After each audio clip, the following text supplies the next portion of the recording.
Meaning of day nursery.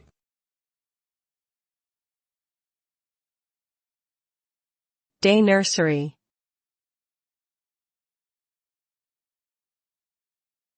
Day nursery.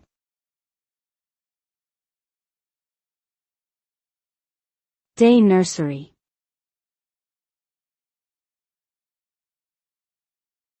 Day nursery.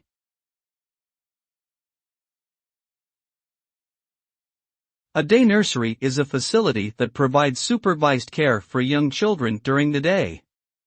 The primary purpose of a day nursery is to create a safe and nurturing environment for children whose parents are unable to take care of them during the workday. Day nurseries typically cater to infants, toddlers, and preschool-aged children. They offer various activities, such as playtime, story reading, and educational exercises, to keep the children engaged and stimulated.